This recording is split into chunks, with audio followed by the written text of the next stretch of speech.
Yay! Yay! This is so exciting. I have been off since September, beginning of September. I can't believe it's already fucking November. Welcome to Sofa City Sounds. I'm your local musical shit show. I'm a little left of center today because I spent last night in a mosh pit. We'll talk about that later. Right now, we have, well, no, I'm not going to introduce her. I haven't done it yet in like 600 shows. I'm not going to do it now. I will let you introduce yourself. Hi, I'm Kyla. That's about it. Just Kyla. So, Kyla and I have been friends for 5 question mark years. And if it's not, that's what we'll call it because I'm not sure. And math isn't my strong suit right now. But we've been friends for a little while. We did an interview together a few years ago where she helped co-host. I feel like you helped co-host. You saved my ass. I peed my pants that night. You saved my ass. I was just supposed to be a guest, but yeah, but that was when I was working with TJ with Boneyard, and we lost TJ. Or no, TJ was like this big in the corner. Yeah, and we couldn't be here physically. Right, and we couldn't hear very much from him. So it ended up being Kyla and I pretty much hosting the show. We had Snake River Redemption here. There was a lot of joints. There was a lot of pizza. There was a lot of hot sauce. And I'm probably going to have to get consent for the rest of the memories. But I do know that we laughed so hard that night that I actually did pee my pants and had to get up and go to the bathroom. It's like, is she coming back? It was like Josh is a funny fucking guy, man, and so is all 3 of them are funny. Yeah. All 3 of them are great dudes, and when you get the 3 of them together, and a couple of divvies, and because we played You Touch It, You Taste It that night. Yeah, and every time somebody touched the hot sauce, they had to taste it. Yes. And I said to Jay, I was like, can you pass me that? And not paying attention, he did. He passed me the hot sauce. And I still feel bad about that night.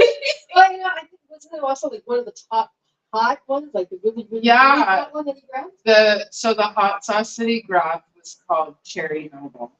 Oh God. Yeah, and it's a hot sauce with a Ontario cherry base.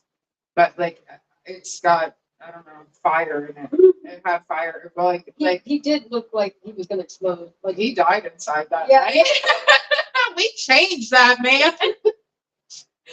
So but yeah, like so that's where we last sat. That's when we sat down together last.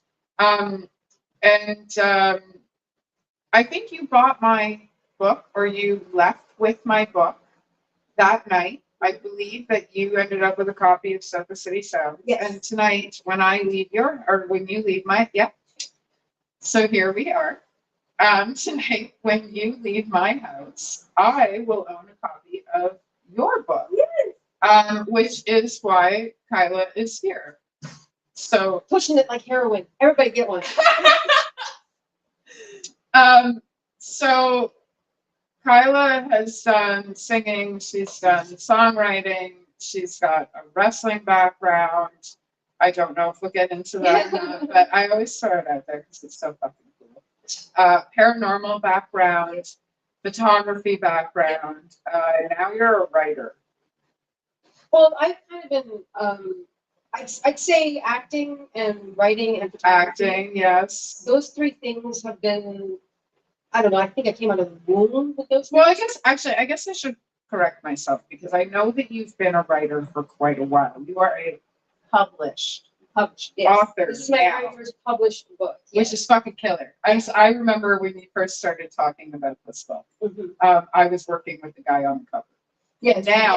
And now he's the guy on the cover, and you're the one writing the books, and I'm interviewing you. Yeah. It's fucking cool. I'm really glad that you're here. And you're kicking off this year's interviews with Sofa City. Yeah, I'm so honored, actually. I was very, very honored about that. We're supposed to start next week with Black Accent, but the timing of you releasing the book was perfect. So where do you like? I know we just sit around and shoot the shit, but I feel like there should definitely be a little bit of structure and like you should definitely tell us about the book. Yeah, well, the book is basically called Strings of Passion. It's called For the Love of Guitar. And it's a photography book. I don't know if you can see anything, but basically lots of pictures. And there's a little mini bio, because what I did was I went past my shyness. I'm actually quite a shy person around other people. Mm-hmm. And I was like, nobody's going to volunteer because I can't afford to pay these artists, but nobody's going to volunteer. So I would just start calling people up and they're like, yeah, sure. I was like, yeah, I've got friends in here. And I knew they'd be okay with it. But I asked total strangers, which is way out of my comfort zone. Yeah. I asked Jason, who I met once, and he's like, sure.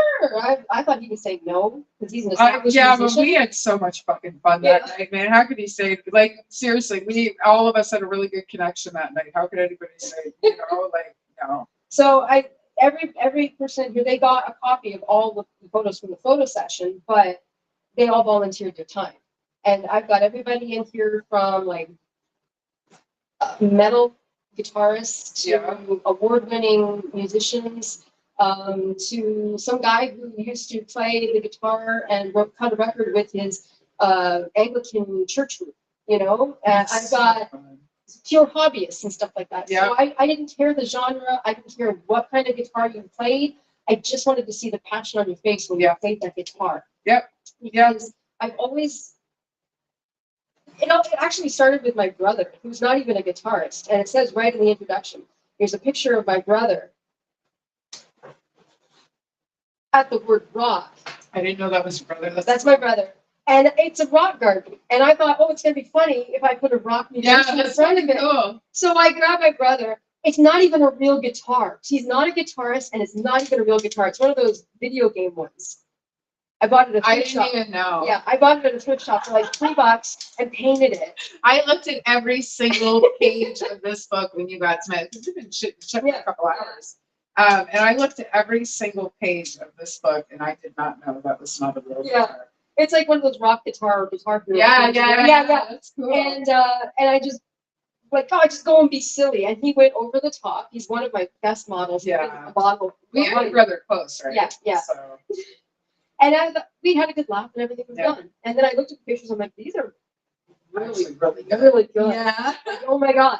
And I thought, maybe I can start photographing like musicians. Right. Which when I was in college, I had a teacher tell me that I would never make it as a portrait photographer because I'm not very good. And my self-confidence was so low that I agreed with him, and I just sort of stuck to the derelict buildings and things like that. Cemeteries and stuff. Yeah, Niagara on the Lake. Yeah. Fun day. So I decided maybe I should get into photographing musicians and stuff. That was my other phone. Okay, I was like, why is my phone taking? It's my other phone. And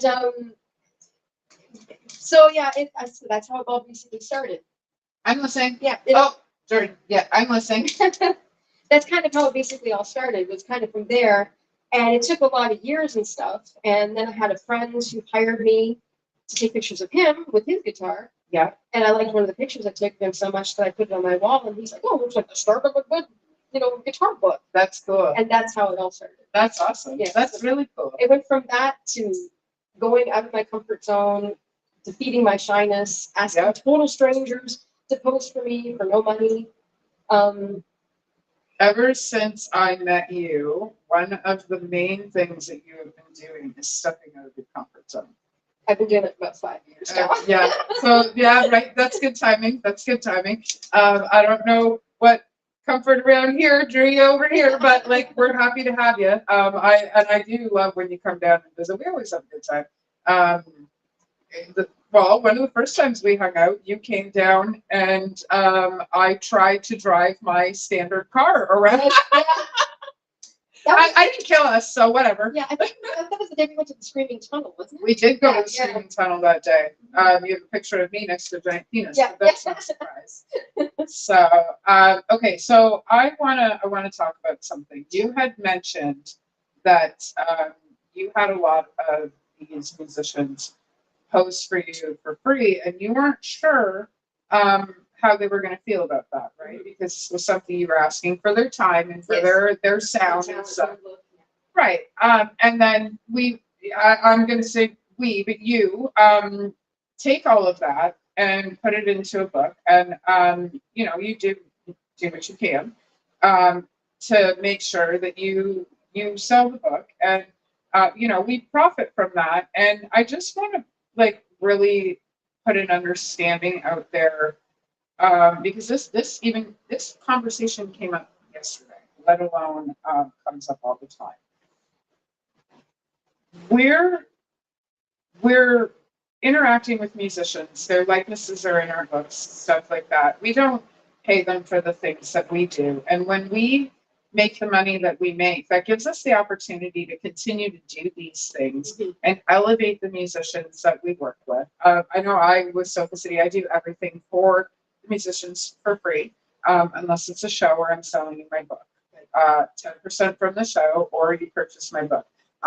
Nothing. Posters, putting together shows, helping with advertising, doing a door, anything like that. You will not, you know, catch me wanting anything for that.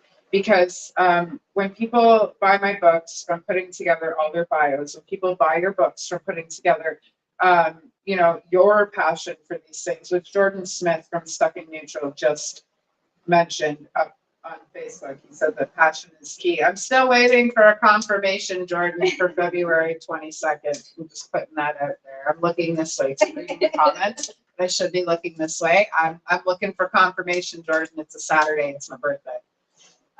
But he just said that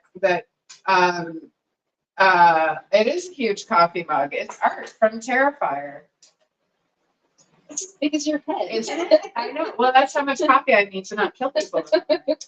But yeah, we don't get to continue doing these things without the passion that the musicians have. And we are grateful that they do these things with us and for us and allow us to use these likenesses and you know, and be a part of the things that they're doing, because I mean, it's your time, it's your energy. And you did something that is almost unheard of, where you gave every one of the musicians that posed for you the entire collection of photos that you did for them for free as a thank you. Yes. Which is fucking awesome, right? Because it's all about give and take in order for us to be elevated to move forward in the industry. And if we're not taking care of each other, we don't get to be here. And sometimes people don't have that understanding unless we have these conversations, unless we talk about it and say, listen, like it costs a lot for us to be able to do these things. I know the last 3 Sofa Cities, between all 3 of them, and we a couple hundred copies, it cost us $2,500 just to print the book. Right? That was just to print the book. That you know, that's not the publishing company's time. Thank God we're partners, because it would have cost a lot more. You're self-published, right? So there is no company backing you. You did this, which is fucking amazing as an author. You did this all on your own. I'm gonna throw a question at you. Sure. Because I work with, like, we do things 2 totally different ways. What was the process like for you? Which this is a beautiful book, by the way. Amazing. What was the process like of putting it together? Well, I spent maybe about a year to decide, like about a year shooting photos and then a year writing. It's full of poetry, and the poetry is all music based. It's all about music, about guitarists, about, you know, it's all yours, and it's all mine. I wrote every word. Yeah, it's awesome. And so go from that. And so I'd say about a year that I also wrote a very mini biography. Gotta have it of each musician and things like that. So I'd say that. So then I decided what photos are going to go into the book and how much and what lyrics that I wrote are going to go in, things like that. So I'd say about that whole process probably took about a year. And then I'm like a stickler for editing, and even now I've noticed I made a boo-boo on the back.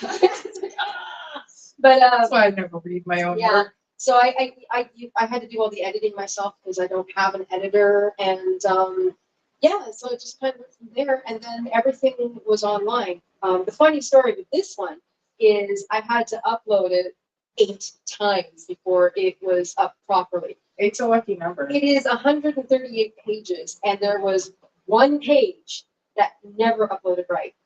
So that would screw up everything. And I went back, I actually rewrote the whole book and put all the pictures in and everything. It got to that point, and it still did it. And the only thing that fixed that problem was I changed the photograph of it. It was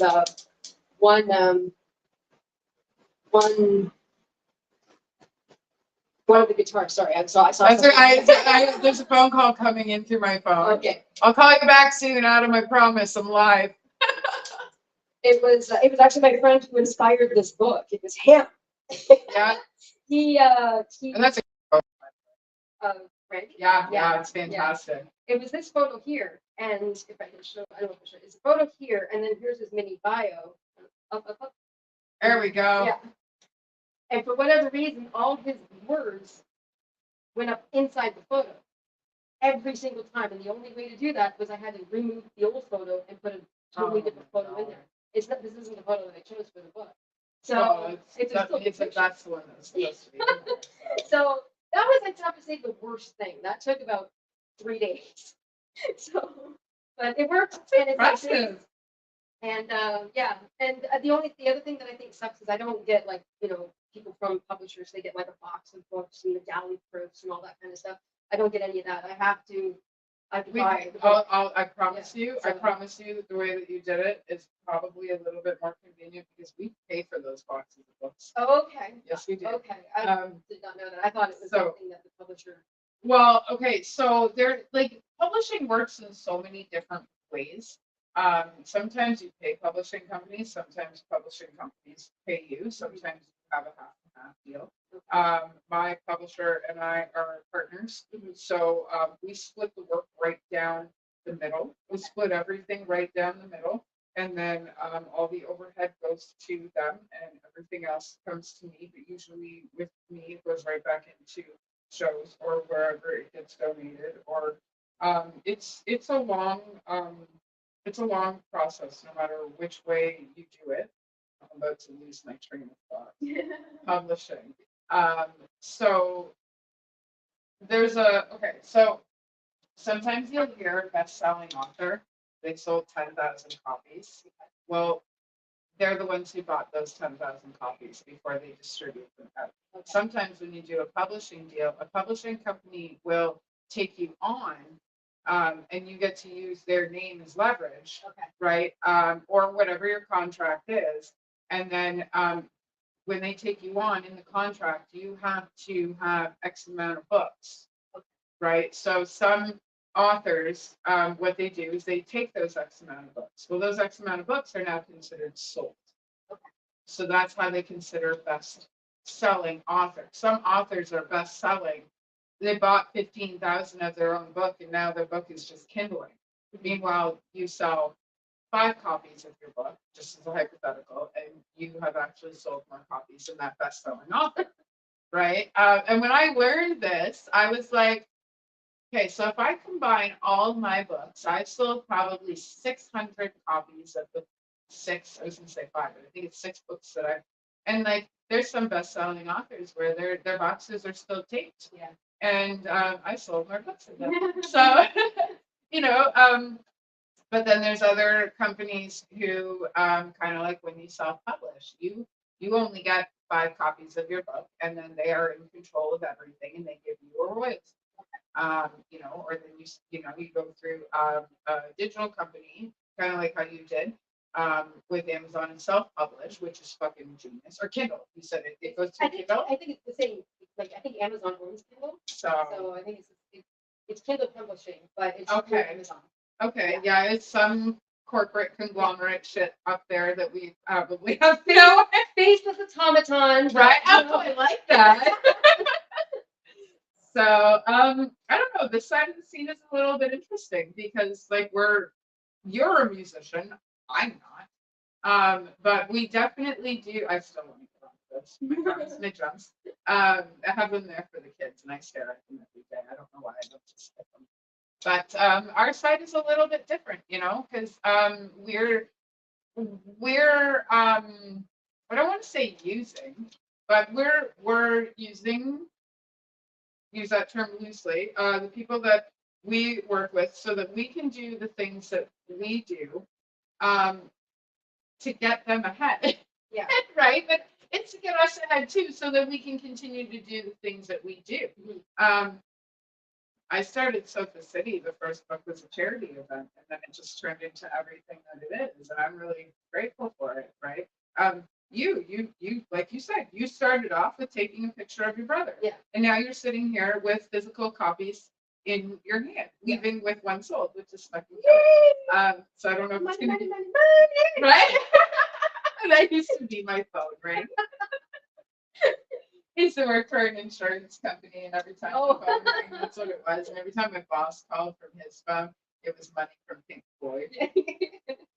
So, but yeah, we have a different perspective of things because we are trying to do things that boost and elevate them, to boost and elevate ourselves, to continue to boost and elevate them. It's like a great circle. I've been very surprised at the people who have been buying them. Like I have sold some. I'm shocked that I've sold some of these books to people who are not in the book. Like it's, I went on I think the town that I'm in is a Facebook page, and I did the big reveal, and I opened it up, and I got all emotional. Right. My neighbor across the street, who I just say, hey, he's like, I'm a guitar player too. I just bought you a copy. I just bought a copy. And I have no idea who this person is. He's like, congratulations, I'm gonna get a copy because I like guitars. I'm like, what?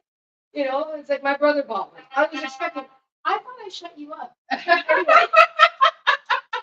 Good, I'm not the only asshole with the phone ringing tonight. No, I'm old school. I thought I turned it on mute, but whatever. I turned mine on, but everybody, it never fails. Everybody always wants me during interviews and doing work. And I have no idea who this person is, and they wanted one. And my brother, of course, I was expecting that one, but my brother's coworker. Yep. It was like, here, I'll take one. And so, okay, I'm very shocked. Well, because I was told, because nobody is uber famous, even though I've got somebody who was in 20. He's on his work is on 20 albums. I've got people who've been on stage. I've got members from Fear in your you're doing just fine with the people that you have and like who's to say who the fuck is and isn't famous. Exactly. You know what I mean? And look at where fame is getting some people right now. So Diddy says what? Yeah. Don't forget to thank Beyonce. Fuck. Oh my god, but that's a whole other rabbit hole for a whole different type of show. Tinfoil Hat Amanda is on today. Because we all know, everybody knows that I'm full of that stuff. But yeah, no, I remember when the idea of you writing this book, when you first mentioned it, and it was 5 years ago, when we first started talking, and we talked about publishing and, ideas and stuff like that. And I think that the path you took was the best course of action for you. Because it was a learning experience for you, and you're like me, people are a fuck no. So being able to learn the whole experience on your own and do it from beginning to end, it's liberating, especially when you had publishers say to you like, "Hey, this isn't gonna fly." And you were like, "Not only is it going to fly, but I'm gonna put the flag out myself," and you pretty much told them, "Ha fuck you." Well, I really actually one publisher that contacted me and talked to me, and he said, "Photography books don't sell, and you have nobody famous." If it was somebody famous, then yeah. And I'm like, I was kind of insulted by that. And it was like, I did contact people who are Juno winners and stuff like that. They put fire under your ass, though, man, because not only did you prove them wrong, you did it on your own. You didn't go to another company and you were like, "Nah, fuck this, I'm doing it on my own." I sound way more than you. I'm sorry. I didn't swear, but I know I heard it. Yeah, it's not. I'm not. Yeah, but so. Yeah. I don't know. Did you want to talk about some of the people in here, or sure? Yeah. Somebody just said that you need more bass players, so maybe you're going to be bass players. I have 2 bass players in here. That's awesome. Jason of Snake River Redemption and Chris from Fear. Both of which I know. Yep. They are both bass players. Dudes. Chris Bosch's is actually he's sponsored by a specific base company. Yeah. Chris is great. Yeah. And Such Chris a nice guy too. It's so funny too because we went to college together. Did you really? I knew that, but I'm gonna act surprised. Did you really? We were in college together studying photography. Yeah. And he was with the band then. I can't remember. I think it might have been Fear. I'm not 100% sure. Don't quote me. I love them. But yeah, and then we graduated. He went that way. I went this way, and I was working one Christmas on Hot Topic. 20 years later, he comes walking in the door, and it was like, oh my god! So yeah, and then that moved into this. So That's fucking cool. yeah. Yeah, no, Chris is a good dude, and same with Jay. Actually, Jay that you're talking about, the bass player from Snake River. He was the one that ate the hot sauce. Yeah. That made me pee my pants. Yeah. But so what I did with every musician, I was like, I interviewed them and just gave a little brief description of how they became involved in music or how it went from there. And every single one offers a word of wisdom. I saw that, and I think that's really cool that you did that. I do. To artists. It doesn't have to necessarily be musicians, but like artists. My favorite, I think, is Craig's because I honestly have no words of wisdom. I don't even consider myself wise. Okay, it's going to be a tough road. Make sure you enjoy it. So, and then to the point where even about the author, even I had to put some words of wisdom. Well, what are your words of wisdom? But it's only fitting because you're the one who wrote the book and came up with the idea of making sure that everybody had a word of wisdom. Smoking fucking pictures, by the way. Not only is her photography amazing, but her self-portrait photography is dynamite. Well, sells every time. I wasn't going there, but you're not wrong. And I mean, sex sells, whatever. It is what it is. But no, we've had conversations about your portrait photography. You're very much like me, where you're your own worst fucking critic. Yes. And like the photos that you chose were stunning. The boots are amazing. I said boots with a T. Yes, I know. With the class, yeah. I'm trash classy. I have no filter and no fucking shame. Okay, but I did say boots as in shoes. They're sparkly. They're amazing. Yeah. Right.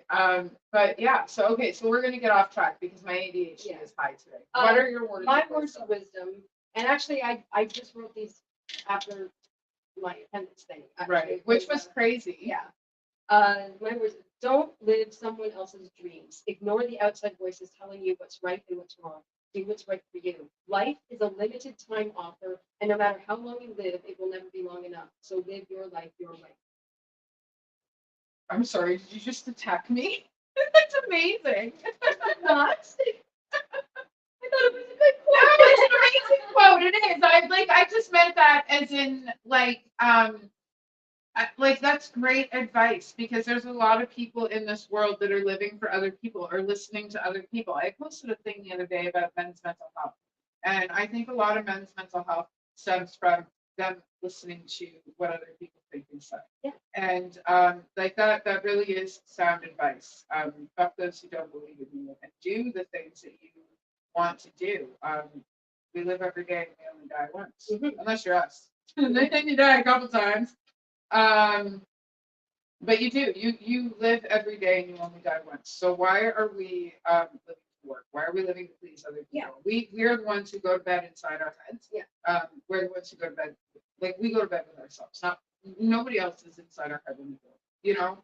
I really like. I'm a big fan of Little House on the Prairie, and the guy who played Charles Angel, Michael Landon. Yeah. He died in 1991 of pancreatic cancer. I remember that. He had a quote that has never left my head. And he says, somebody should tell us the day we are born that we are dying. Then maybe we'll go out and do the things that we're meant to do. He says, whatever you want to do it now because there's only so many tomorrows. It's not promised. Yeah, there's no guarantee that it's going to be a tomorrow. Like when my appendix ruptured. I had no idea. I just thought I had the flu. Next thing I know, I'm waking up from almost being dead. Well, and that's it, right? And I don't know if it was the same way for you as it was for me, but I always say that it wasn't the things that I did that were, and whether they were good, shitty, whatever. It was never the things I did that I regretted when I was on my deathbed. It was the things I didn't do. Yeah. That's something that I think a lot of people, Yeah. they're like, yeah, it's what I didn't do that I regret, you know? Yeah. It's like, yes, I will never be a basketball player, you know? First off, I'm old as dirt and I'm 4'11". It's not gonna happen. But I don't think you the know. age has anything to do with it, girl. It's all a hype. I mean, yeah, but your personality makes you 10 feet tall. And if anybody that meets you doesn't, like, if they don't understand that, you're not paying attention. You know, Thank you. yeah, you're welcome. You're very welcome. Well, right away we had a good connection. When you came down, the first day that I met you, you came down and you and I talked more than, was TJ here the first time you came down? Yes. Yeah, we talked more than than all of us talked together. You and I just kind of went, well, we don't need them right now, you know? And we had a good connection from go. So I stand by that. Anybody who, like, if you might be 4'11", but your personality makes you 10 feet tall. You have a I'm lot of tiny but feisty. Yeah, she is. Yeah, she is. And the shoes help. They're 3 inches. Yeah. So they're cute. I like those. Thrift store. I'm a thrift store junkie. Me too. Me too. No, I do. Their whole outfit is great. Yeah. Yeah, I finally got the chance to wear a dress. Usually, what I do in my life, I can't wear a dress. Yeah. So I was like, I'm wearing a dress today. Yeah. Oh, I get it. Usually, I always pick the worst time to wear a dress. I always wear dresses to metal concerts. Can't body serve. I mean, I can get in the mosh pit, but my dresses aren't big. So like can't body serve, can't get crazy in the pit. But like I always choose them every. Well, I'm always going out and taking pictures. Well, yeah, So yeah. I'm rolling around in dirt in the cemetery Yeah. taking a picture of like Yeah, stuff. down on the And ground yeah. or whatever. It's like I have all these dresses and I can never wear them. Yeah. Well, that was like when we went to Niagara on the Lake. We went to the barracks. And yeah, you got right down on the ground for a couple of shots. It was fun. It was a fun day. You were driving that day, weren't you? Yeah, you were. We went to the barracks. Yes, yeah. Where else did we go? Was that the day we went to the screaming tunnel? I think that's the day we went to the screaming tunnel. Which there's a whole, you wear a hell of a lot of hats. I love hats. Photographer. I'm gonna be a hat model. I saw those pictures. Those are fucking cool. Just so you know, those pictures I are have a cool. good head for hats, so All your stuff comes through on my newsfeed on a regular basis. I'm just kind of like keeping an eye on just in case any more comments pop through. But hats. Train of thought again. I'm so good at using it mid sentence. you can always go back to the book as a fail-safe. Yeah. But okay, so you're an author, you're a photographer, writer, because author and writer are two different things. Singer, songwriter, actress. You spent some time in the wrestling world. I said it anyway, but more as a manager. Yeah, but so you didn't see things from like on the mat, but you saw everything. Yeah. Right. Yeah. So that must have been an interesting industry for you to be in. It was. It's actually where I destroyed my leg. Right. So it's one of those things where people go, if you can go back in time, would you change anything? That would be the only thing. Out of everything that I've been through in my past, Right. I would not do that one move that destroyed my leg. So I get angry at anybody who says wrestling is fake. I'm like, it's not fake, it's choreographed. There's a difference. I agree with that. And then I show my surgery scars on my knee to prove that this is what happens when you do it wrong. They're pretty fucking fantastic Yeah. scars, man. But Earned that, that's I for did, sure. yes. You definitely earned that. But yeah, it was, and I don't want to get too much into it. One of the reasons why I don't like talking about it is I don't like the man who ran the organization. Right. He was very abusive towards me because I was obese. I was a big person. Yeah. And I was part of the organization for 3 years. And for those 3 years, he kept telling me how fat and ugly I was. And that I should be Weight Watchers. And I should do this. And I should do that. My character, I kind of wore like a geisha style makeup. Right. And he told me to do that so people would look at my face and stay away from looking at my body. But that's just a mild one that he said. People are So he messed me up quite a bit. And the thing, I know he was pissed off because I did have a fan following. Right. I did. I would come out and people would cheer me. I got the name Gold Dust because of the makeup. So then I changed the color of the makeup to gold, and I would hand out gold coins and stuff like that. So I bribed them to like me, but they did like me. I did have a fan following. That's cool. It's really cool. Like, So yeah, I went to that, and so I did that. I met some wonderful people though through the organization, and that I still am friends with today. And so I'm grateful for that. And it also gave me an opportunity for a play that I did in 2010. I stopped writing. screenwriter I stopped or playwright. playwriting. Yeah, I stopped wrestling the wrestling world in 2004. In 2010, I was in a play called Trafford Tansy, which is about a female wrestler. Right. And the actors were taught wrestling from a different organization. And I didn't realize how much this guy fucked my brain up mentally with the abuse. So when it came my turn to get into the ring to show what I could do, I panicked and sort of kind of balled up and I couldn't get in the ring. Yeah. And the director, wonderful man, he was like very understanding and stuff like that. The guy who was training us was like, "What's going on?" And he said she was a wrestler at one time and she was abused by the person who ran the organization. And he went, and this is Ernie Moore. I know anybody who knows local wrestling in Hamilton knows the name Ernie Moore. And he's like, "Well, who's the guy who ran the organization?" I said his name. He's like, "Get in the fucking ring." Apparently, this guy screwed over Ernie Moore too, and everybody in that organization. So this guy had a reputation for being the biggest asshole in the wrestling world, and nobody liked him. So that man helped me get back into, Your confidence back. Yeah, Yeah, so, your comfort zone. Yeah.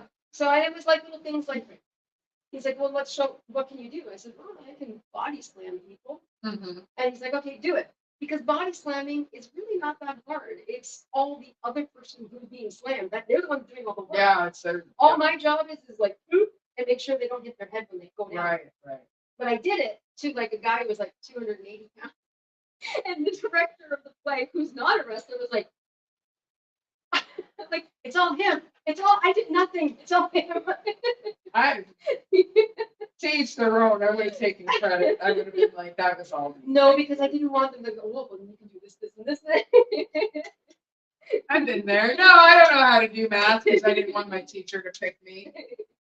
That's funny. That's so, and I'm friends with people that I met through that as well. So some good did come out of wrestling. But yeah, I always go back to that man, and it kind of puts a damper on all the other memories, if that makes sense.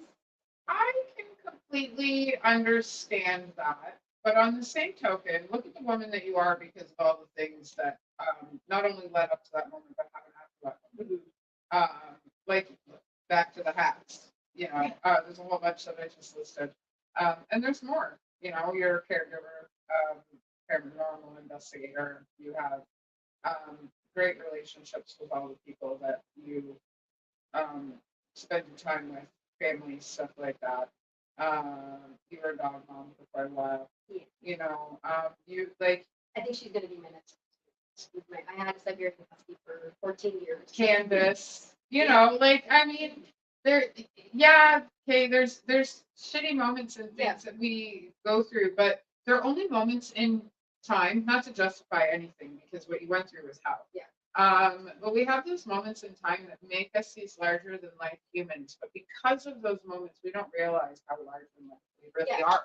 Right. And I've been through some not nice things. Yeah. And I always sit there and go, the question again, if you could do anything over again, would you, and stuff. And it's like, maybe I had to go through that, the horrors of my past, to be the person I am today, because I like myself finally.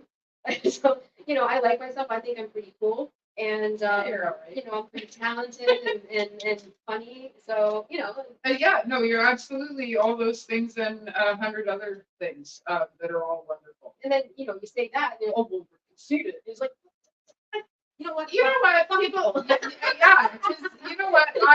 I yesterday, we did the show. I hurt myself, but it was worth it. But like on my way home, I had two of my very close friends, three of my very close friends, a human that I adore, my best friend, a work partner, um, and I just thought life is so at this very moment, being in the present, being able to feel my bum in the seat and my hands on the steering wheel and kind of looking in the rear view and like all people, life is good in this present moment. I have nothing to complain about. There's people I love that love me that are with me right now. Coffee wasn't far away from us. We all just vibrated on the same level for 5 hours. And it was amazing, we like it was so much fun. I'm gonna lose my train of thought. Life is good. Yeah. And it really like there's a lot of people that are going through shitty things, and I understand that. And I'm going to sound like a complete fucking asshole, but I'm going to say this anyway. I appreciate that a lot of people are going through shitty things. I've been through shitty things, and we've had similar shit. We've had to wade through similar shit. No, nobody gets through this life without pain. No, but we have to recognize those moments that are good. And if you're going to get mad at me because I'm winning in life, that's on you, not me. I'm going to continue to win. I'm sorry that things are shitty for you, but I made the choices to get here so that things could be good for me. There's shit in my life, there's lots of shit in my life. I brain damage. I have lots of things that I can't handle on my own. I have a fucking deadly disease, but you know what? I woke up today. Yeah. I have people around me that I love. I have people around me that love me. I'm getting to do the things I want. If you told me that my job, my career, that I created myself, nobody else did this for me. I created all of this. It's yay me. And more people should be like that. More of us should pat ourselves on the back for the stuff that we go through. You can call me a conceited asshole all you want, but I fucking worked for this. And so did you. You worked really hard for all the things that you went through. You should be very proud of yourself for the things that you've gone through. My friend Mike Garner, who's not here anymore, unfortunately, he always used to say to me, Amanda, fuck those who don't believe in you. Right. Fuck them. Or don't, because I wouldn't recommend it. That's true. But in the sense that the metaphorical sense, Well, many years ago, I was in a play, and a photo of me from promoting that play made it to the cover of a magazine. And good for you. Thank you. And I got that from a lot of people. They were like, "Oh, congratulations!" And I'm like, "Yeah." And then do the shy thing. Right. And I had one friend, and it has stuck with me all that time. And he's like, "No, not a time for modesty. You are not to be modest." And it took me a long time, but I figured out there's a difference between humility and being too modest. Absolutely. And self-loathing. So I mean, there's like that, So I like to think that I'm humble, but I'm not modest anymore. Well, no, there's a lot of things there's a lot of experiences that you had that have humbled you, but it's okay to go, I did that. Yeah. It's okay to go, that's mine. I fucking worked for that. Look what I did. And it's okay. Yeah. Look what I did. See, exactly. I love how you use that. You were just like, I'm gonna do this. And that's the thing. Like we go through life not knowing. And we spend a lot of our time listening to what other people's version of us is. But what version of us do we want to be? What version of us makes us happy? Yeah. I think we spend so much time thinking about what other people say to us when that person has said what they said, and then they don't think about it anymore. We think about it all the time. We hyperfix on these things. And it's like, why do I care what that person says once and let it haunt me? And that took a long time. Yeah. They're renting free space in your head. And meanwhile, that was just a fleeting thought in theirs. And they from the second it came out of their mouth, they forgot that you exist, right? Yeah. And anxiety sucks, man. Because that's part of it, which you're pushing through it fucking great. So, but you've always been, since I've known you, you've always been like that. Step out of my comfort zone and do what I want. And I people could learn from that. Seriously, people could learn from that. And I think that's why a lot of people put down happy people. A lot, because I'm in this position and I'm in this. Why? You're the one who put you there. Your decisions are the ones that put you there. You don't like that I wear purple running shoes? Not my fucking problem. Me too, 3 pairs. You know, I never wear them. I don't know why I picked that, but you know, like that's your problem, not mine. You don't like that. I followed my dreams. You know, I had a teacher, same as you. I had a teacher tell me that I was going to work in a bowling alley for the rest of my life if I didn't listen in her science class. Do you know what she got for her retirement? Bowling shoes? No, I never worked a day in a fucking bowling alley in my life, man. But she did get all my published books. There you go. So happy retirement. The one thing you told me that was going to make me fail at life. No, don't get me wrong. Like I'm not equating my successes to cash, because if we were, then Yeah. we're having a totally different conversation. I do this because I love it. I do it because I'm good at it. You do these things because you love them. You do them because you have a passion for them. I can't not do it. That's a double negative. It is. Writers aren't supposed to do that. But there are no rules in writing. We can do whatever we want, and that's why we do those things. And it's funny because like writing itself is an easier task than a lot of people think. Being published, I can't. I don't know if you've heard this yet. You will. People always go, "Whoa, I've never met a published writer before. I've never met an author before," and I'm like, "Really?" Because like if you've written on if you've written something on Facebook, you're technically a published author. Yeah. Right. But there's been a certain published thing to us, right? Yeah. But this is my first. Like it's all mine. You did so I've been fucking great. Yeah, like I've been like with collaborative efforts with other authors, other poets, and Yeah, stuff like that. Yeah, that's still your work too. You contribute to that. But like I'm saying, like this is the first time this is all mine. Every word That's written, yours. Yeah. every photo taken. I shot every photo. I wrote every poem. I wrote every. And how does it feel? How does it feel? It feels so good. Like I'm not a type of person that gets excited and jumps up and down and screams and hollers. But I filmed myself opening the package, and I was just like, "This is mine. It's mine. This one copy will at least live forever." It's with me. exhilarating. Yeah. It's overwhelming in a good way. Like there's like being overstimulated where like I was last night. I was like, oh my God. Right. And then there's being overstimulated, like I cannot believe this is real. Yeah. You know, and I keep going back to it. I remember the first time you said to me, I want to write a book and I want to talk to you about it. I never put that idea down, and I'm so glad that you just ran with it. I'm so glad that you didn't. I know that I'm shoddy with communication. Just so everybody knows, lots of like if it hasn't been a conversation amongst you guys yet, because I'm sure somebody has gone, it's fucking impossible to get a hold of Amanda. Sometimes, not all the time, sometimes I do it on purpose. But you were just like, nah, you're taking too long. Like we did talk a lot, right? But you were just like, nah, I'm on my way, and you ran with it.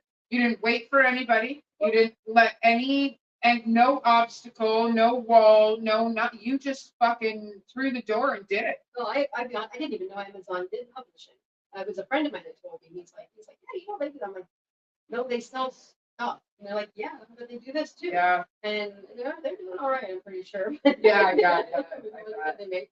But yeah, can I read a couple of the lyrics that I've written? You absolutely can. Before and after you read the lyrics, though, I want you to tell everybody where to get your book. Okay. It's called Strings of Passion for the Love of Guitar. My name is Kyla McCall, and it's on Amazon.com. And it will take you to any Amazon that there is. If it's Amazon.com, .ca, .org, or anything like that, you can buy them anywhere. It's $45 Canadian, $33 American. And just put in Strings of Passion book by Kyla McCall. It comes up. It's one of the first things that comes up. Awesome. So yeah, it's pretty much it for that. So. Okay, perfect. Awesome. I'm gonna get you to tell everybody again. I'm mainly doing this for my own. But yeah, whatever you want to read, definitely. I picked a couple. Every lyric in here has something to do with performing or music and stuff like that. And this one was, I go on a lot of walks. And I always have earbuds when I go for my walks. And so I kind of wrote this on my walk. I do that a lot. I'll stop. You'll see me on my cell phone at the side of the road. People think I'm texting. I'm usually writing lyrics that popped in my head for a song, and I usually that's how I. That's how I write stuff. Yeah. So this one's called Multiple Eargasms. I love how that's what you open with. That's fucking amazing. Is that don't want to talk. I'm on my walk. My earbuds are in, so the music wins. My knees grow weak and I want to collapse. Singer fills my soul. Time for a relapse. Listen over and over. Fill up the chasm. Feels so damn good. Multiple eargasms. Music puts me in a trance. On the sidewalk, here I dance. People laugh. People care. People stare. Do you think I really care? You don't like it? Then don't look. Because this music's got me hooked. My knees grow weak and I want to collapse. Singer fills my soul, ready for a relapse. Listen over and over, fill up this chasm. Feels so damn good, multiple eargasms. The song is so good, I must hit repeat. The music's so stellar, I won't miss a beat. It feels so hot and I start to shiver. The strums of the guitar making me quiver. My knees grow weak and I want to collapse. Singer fills my soul, ready for a relapse. Listen over and over, fill up this chasm. Feels so damn good, multiple eargasms. That's so good.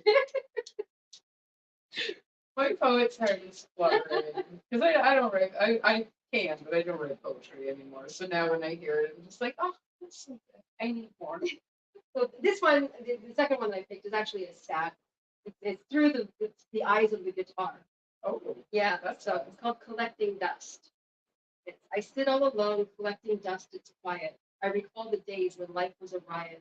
I'm still right here and I'm not broken, but I'm left alone like some old token. Please give me to someone else who will take me off the shelf, dress me in some pretty strings and feel all the love I bring. Let me go, let me be played. That's the reason why I was made. I know how much your hands hurt and you are mad that they don't work. You pick me up, pretend to play, think back to your glory days. I know your wounds run very deep, but I just can't be yours to keep. Please give me to someone else who will take me off the shelf, dress me in some pretty strings and feel all the love I bring. Let me go, let me be played. That's the reason why I was made. I just can't take it, this gathering dust. I sit and do nothing. My strings are now rust. It's time to let go. Pull me off the shelf. Drop the nostalgia. Give me to someone else. Such a shame, a guitar with no name. Please give me to someone else who will take me off the shelf, dress me in some pretty strings and feel all the love I bring. Let me go. Let me be played. That's the reason why I was made. Such a shame to just sit here, guitar with no name. holy shit! Man. Like I feel like it's one of these, right? Yeah. But it like I like how your book has multiple different talents of yours. Um, your poetry is next level. Thank you. You're welcome. You're very welcome. It like I mean I've read things that you've written before. You sent me lots of stuff, and there's a lot. And your YouTube videos. You have YouTube videos and you sing as well. Yeah, I do karaoke stuff. Like I just say a karaoke song, and I did this to get over the first the 2 weeks of lockdown we were gonna have. That's how it started. I was like, I just need something to do. Yeah. So I started doing that, and then it turned into people started doing requests, and the lockdown got longer. So I was like, I can't believe people are requesting stuff. Yeah. So I started doing requests, and then that got so overwhelming because I still wanted to do my other stuff. Right. Because people were saying, I want you to sing this song. But you were doing like 2 and 3 and 4 videos a Yeah, day. yeah. And I was like, I want you to sing the song from Celine Dion. Like, I have Celine Dion's voice. I got Meatloaf's voice. Like that's Well, I was like, oh my god. you have Kyla's voice, and it's wonderful. It is. So, and listen, Meatloaf sold millions of albums. Meatloaf is So God. he's Meatloaf- amazing. There's a poem about Meatloaf in here. Really? He was, you know how some people they are devastated when somebody they don't know dies? Yeah. Like Princess Diana, JFK. Yeah. I never understood that until Until Meatloaf died. Meatloaf died. And then I understood because he was a connection to my mom because my mom introduced me to his music. Yeah. And I think he's a god. Like I love his Yeah. stuff.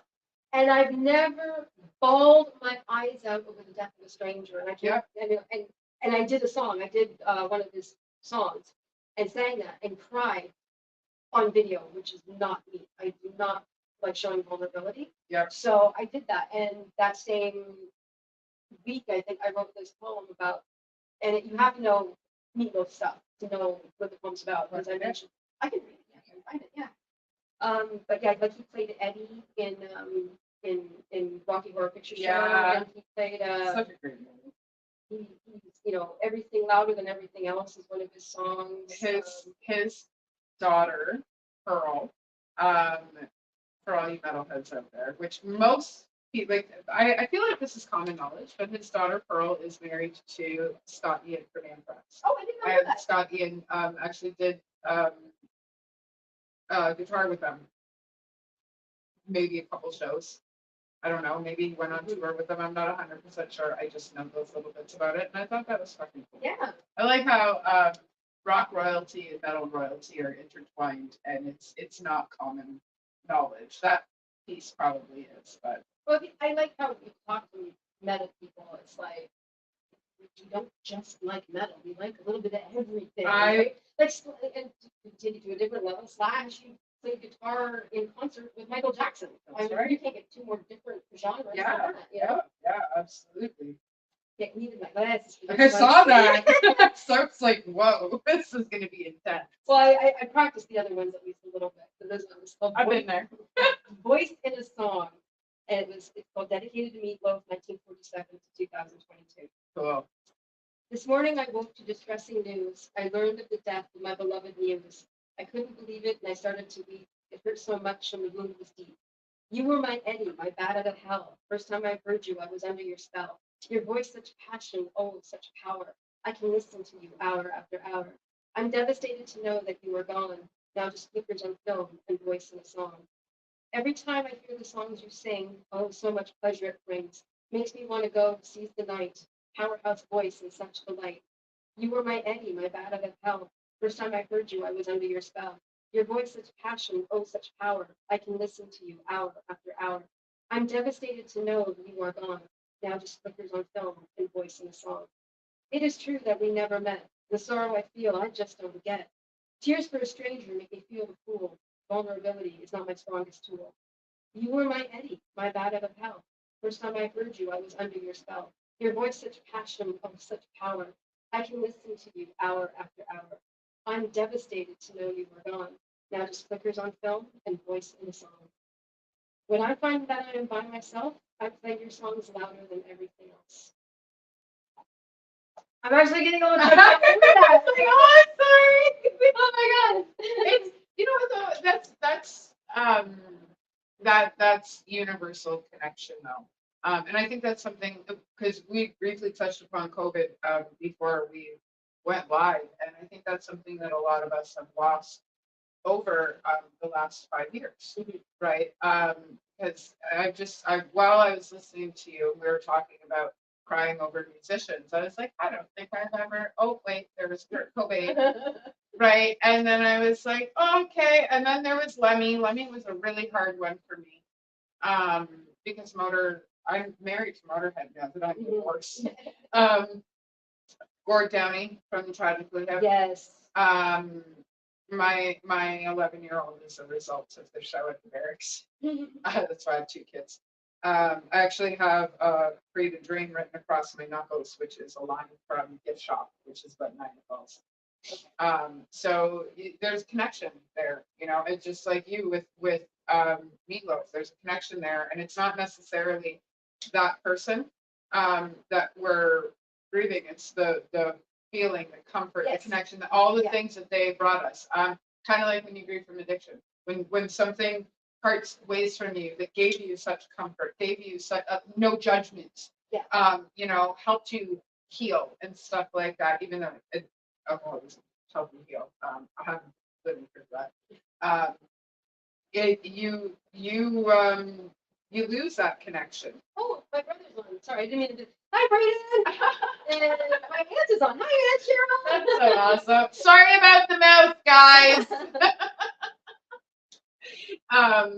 But yeah, I feel like that's the thing that we are having the hard time with, because we don't have that constant connection of that. We don't have any more of that music He coming will in. never do another song. Well, and that, like we'll never there's see him in concert. yeah, exactly. There's no new release coming Like, up. There's no new album yeah. to get excited about. I mean, I've heard things about him personally that maybe I don't agree with and stuff, but you know, it didn't matter.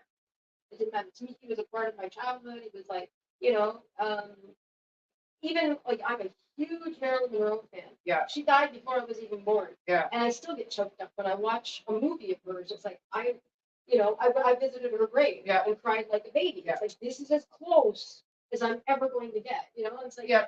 what these people do performing or whoever you admire in some way or form, whether it's like a scientist or anything, you know, that person, you have that connection in that sense. You don't have to know them personally. I learned this the hard way. So, you know, like, you know, it's the memory of what you relate to them. If that Well, makes any yeah, sense. yeah, it's absolutely the relation. It's yeah, like you know, like we said, there's not going to be another album. There's not going to be Unless you're Prince. yeah, well, apparently he's got a bajillion things. So yeah, you know, or Tupac. yeah. But there's I'm not slamming him. I'm but just saying. there's rumors he's still alive. I'm waiting. So you know, there's rumors he's still alive. So we'll see where that goes. But no, it's very true. Those are our safe spaces, you know, and once your safe space is no longer, I guess that was the end of that before the comma. Once your safe space is no longer, we feel a sense of sadness, a sense of fear, a sense of ending. They have a 100 songs that we're still going to be able to listen to every day, but it's not the same because there's anymore. Yeah. Right, I was going to say there's not going to be no more, but my grandmother, even though she's still alive, 97, kicking fucking strong, she'd be rolling in her goddamn grave. She would be, she would just not be happy with my filthy potty mouth anyway. So you know, but we have that connection, you know, and once a connection is taken away from us or altered without our knowing consent, so to speak, because we don't want these things to end. Yeah, it's not in our control. Yeah. Right. But within that pain, crap, the shit we go through, growth. Growth is the ugliest thing in the world. I don't care what anybody says. It's disgusting. Growth is terrible. And it was literally like I literally did wake up to the news. Like I had gotten 3 texts from 3 different people. All of them said Meatloaf died. Speaking of text, your dad just texted you and he said he hasn't heard anything about something, so you might want to check that. Oh. Okay.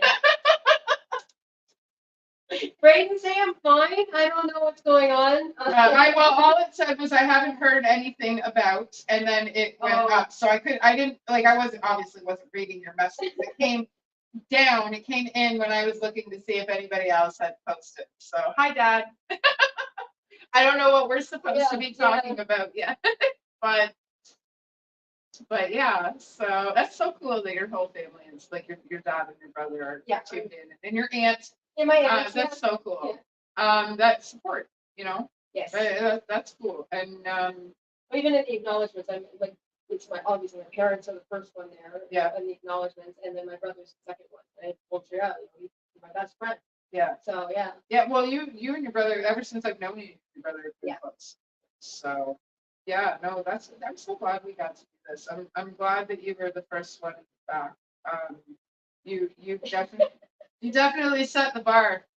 So I don't know what you guys are bringing to the table for the next 25 weeks, but you know, so no, you're doing amazing with your book. You're a fantastic singer, songwriter, poet.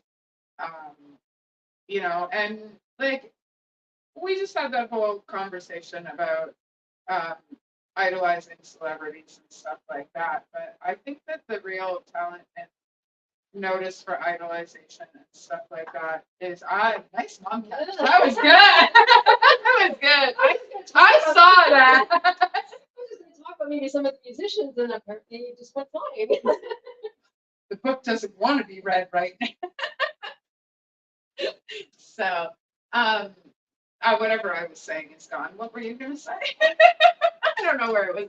I was going somewhere. We were talking about idolizing performers. Well, and the thing is like those performers are just regular, normal people like us. You know what I mean? And like, sure, they're on TV, but look at your accomplishments. Look at Jay's accomplishments. Look at TJ's accomplishments. Look at Kristen's accomplishments, and they're our people, they're our community. They're you know, we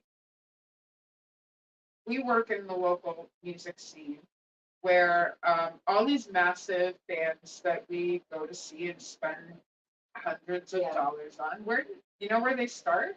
They start with us paying the $15 to go see our friend's band play, and then paying the $30 for their T-shirts, and then going and buying the book that they're in and having them sign it so that they know that they're bringing joy and they're doing things that people want to see and want to support.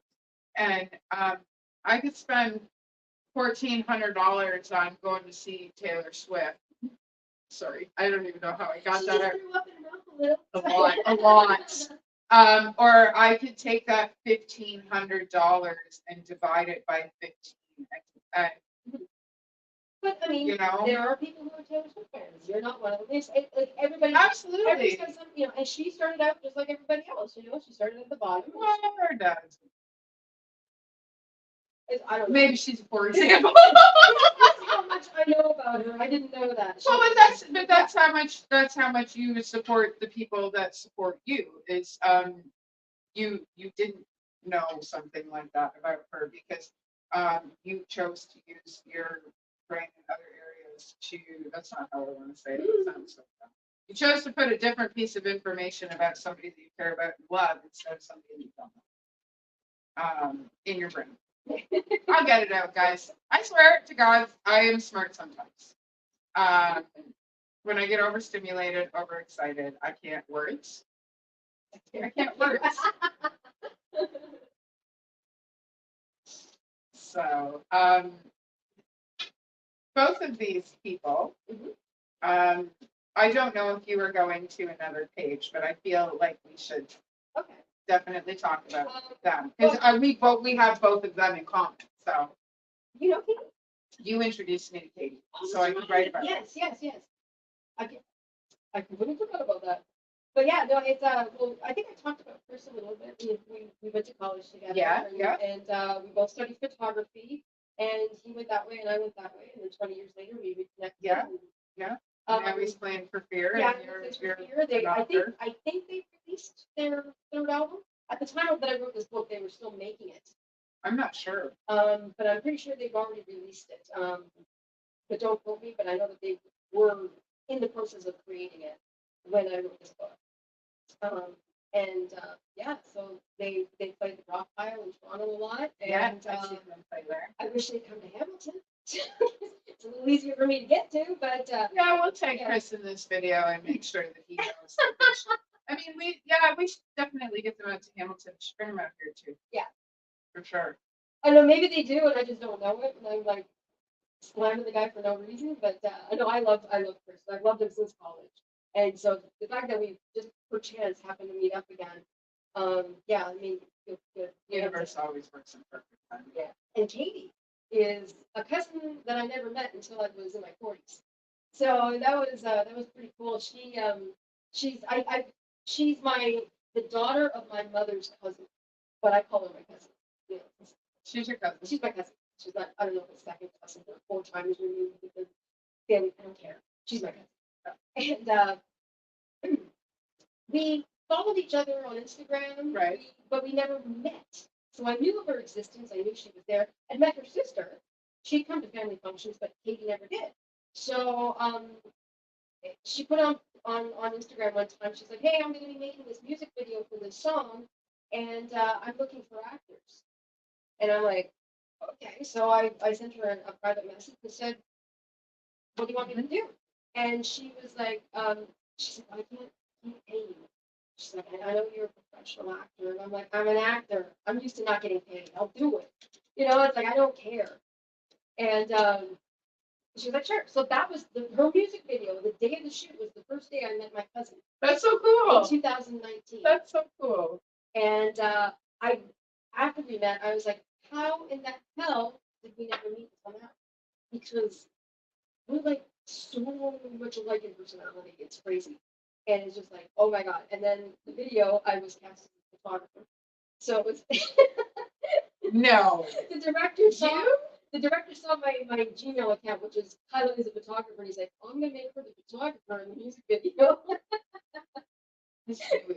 Yeah, so it was like it was good casting. And it's been like that from then on. You know, I went and saw her. She's one of the first musicians that I wrote a poem about, which is in here. I saw her perform at the Casbah in Hamilton, and Cool. Love that place. I call it Katie at the Casbah. Cool. And I sort of, I don't know why, because I don't like reggae, but I pictured it as a reggae song. And she liked it so much, she put it in her book. Cool. She wrote a book. And the first edition copies have, that's kind of like the preface. Sure. Yeah. I say it both ways. Before the intro. So, and that was in there. Second edition doesn't have it. So the first edition, that's the valuable one. But Good to yeah, know. yeah, so there was that. That's so cool. She's with the Berettas, the band called the Berettas. They're doing pretty well. Yeah. Yeah, Yeah, they are. she's one of the award winners, and there she's gotten two awards from Hamilton Music Community, for best solo actor, best album, or best solo performer. Sorry. They're right in our own backyard. Yeah. People don't even realize that. Yeah. You know. Okay, my favorite song by the Berettas right now, go and look it up. It's called Alley. And the reason why that's my favorite song is the guitar riff. Every time I go and see her, I take pictures, but I put that camera down and I will pick up my little phone just so I can record the song. I'll be sitting in the back, like, play Alley! She's like, it's on the list. You're like the 10 more songs guy. Who I'm friends with. The guitar is like, Yeah. and I'm like, Well, I think that's a love riff, right? So no, this is really like you did an outstanding job on this. and this is my friend Andy. Okay. And he's one of my best friends. Like, oh, I love this guy. And this outfit he's wearing here is actually an Elvis Presley outfit. Yeah. And he did some work for a documentary or something about Elvis. Cool. So in lieu of payment, the guy who actually made the costumes for Elvis in the 70s made this for him. And so it is like there's the Elvis connection there. He's a big Elvis fan. So I was like, when he agreed to do this for me, he didn't know. I was like, you gotta put on the Elvis outfit. He's like, I'm not putting on the Elvis. I'm like, no, you can't not have an Elvis outfit and not put it on for me, for music. Right. So he's like, okay, just don't let my face be shown. So I'm like, okay. So, I took him and I put him, I actually pulled him out and put him in a theater. So I call this one Heavenly Concert. I like it. And stuff like that. But I also have, like, obviously. Yeah. No, you did a fan. It's such a beautiful book. It's so, like, it's quality. It is so quality. It is. Your cover is nice and thick. Yeah. All your photography is in color. Yeah, which is really cool. Which is really cool. And they do, like, Amazon will give you the option of what kind of paper you want. Yeah. What size do you want? Like, originally it was, because most people, I guess, write novels and stuff. So it's just like the little 4x6 size. Right. And I was like, oh, and then I was like, oh wait, there's options. Yeah. And so you could choose like 8.5 by 11, I think is the I call that size. coffee table size. This is the biggest size they had. It wasn't like they had I've got a Burberry book. Yeah.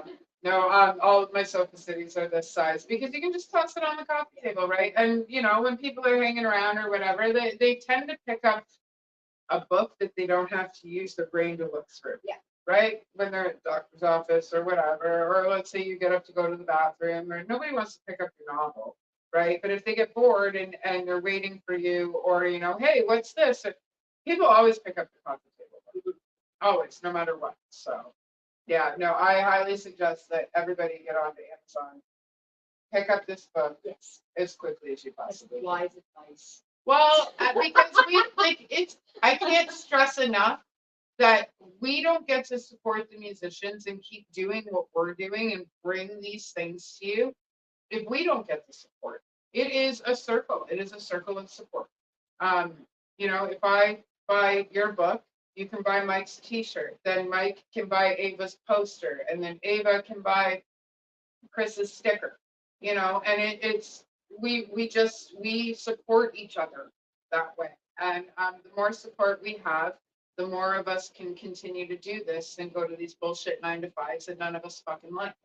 Um, I it's really hard to sit around and watch a collective doing things we don't want to do, getting up, going to work, going to a job we hate, making other people fucking rich, paying bills that make no fucking sense. Not one animal on the face of this planet pays to live. Why do we?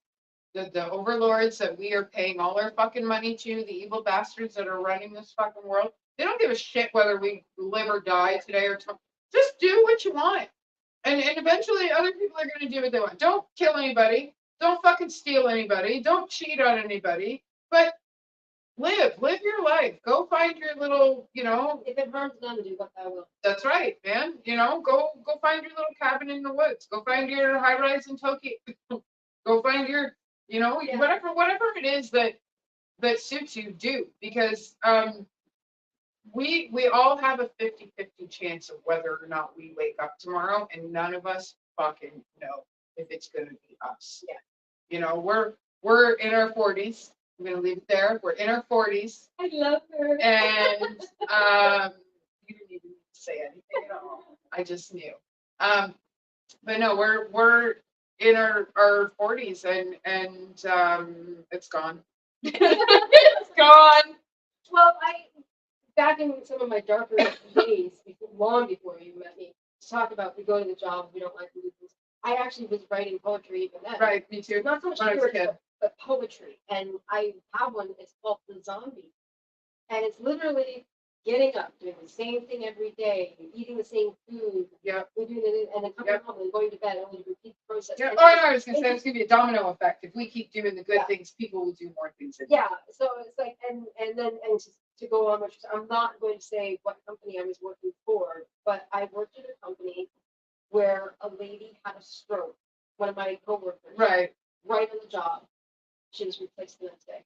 She didn't die. She did go to the hospital. No, but they replaced. But their quota was more important than her get well soon card. Yeah. Yeah. No, I understand that. Yeah. Absolutely, I understand. And that if nothing else was, I have to get it. I have to tick tick tick tick tick tick. You just put Jimi Hendrix in my head. Yeah. You did. I have to get out of here. Send a junkie to the thief. You're just like I don't know if that happens, but it's true. Like our time is ticking. We never know. We're in our 40s. I know where I was going with that. Thank you. I got it back. So we're in our 40s, and you know, there's a million of us in our 40s that woke up today. But guess what? There's also a million of us in our 40s that didn't wake up today. You know, and we're not necessarily the lucky ones, but we woke up today. Are we gonna waste it?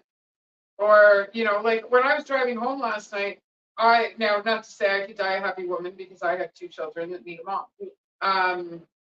Their mom's pretty fucking cool. Wish somebody would tell them that. But like I had the thought in my head, I could die a happy woman right now. I had the best night. I ate the best nachos. I hung out with the best people. I saw some of the best bands. I got some of the best hugs from people. You know, it was a great ride there and back. I no negative from the outside. No, you know, it was I could have gone to sleep, and if I didn't wake up this morning, you know, I always like you live it like if you were to die tomorrow, would you be happy with today? Yesterday I was happy. If I were to die, if I were to wake up today, I would have been very happy with my last day. You know? Yeah. And we don't think that enough. We don't understand how precious life is because we're in the grind, doing this to get through this day. I need to get through this week. I need to what do you really need? Because those aren't the things that you need to do. You don't need to just get through this day. You need to heal. Yeah. You need to have a shower. You need to find somebody that's going to give you a hug that genuinely feels for you. You know, we need to lift ourselves. For me, I think my thought is it's money. Money, the saying is true. Money is the root of all evil. And I truly believe that now because I I mean, look all cool and fun and everything, but I'm not. I'm actually quite moody, and it just That's why I love you. I'm actually quite moody, and I get down a lot, and stuff. And I was talking to my friend Andy, Yep. and I said, like, I'm tired of working all the time, and by work I mean like my Right. hearts, Yeah. and failing. And he's like, how do you fail? I'm not making the Because money. you're equating it to money. Yeah, I'm like, I'm not rich. I'm not. But the famous. money isn't the success. It's the fact that you took something in here and you put it here. This right here is a success. You accomplished something that you worked your fucking ass off for. It has nothing to do with the money. It's about what time, energy, effort, and love you put into that. Yeah. It's about the love that you put into that. When you make something with love, or you decide that you're going to work for something that's not money. I volunteer at small scale farm show. It's a small scale. I didn't go to work today. But I started working for food instead of money when it comes to the farm. And it's so fucking liberating because I'm not equating myself to a piece of paper that has no fucking value except for the value that I give it. Yeah. Right? Money doesn't hug you back. But the person that looks at you and goes, holy fuck, man, that's the coolest thing in the world. Your soul just got a hug.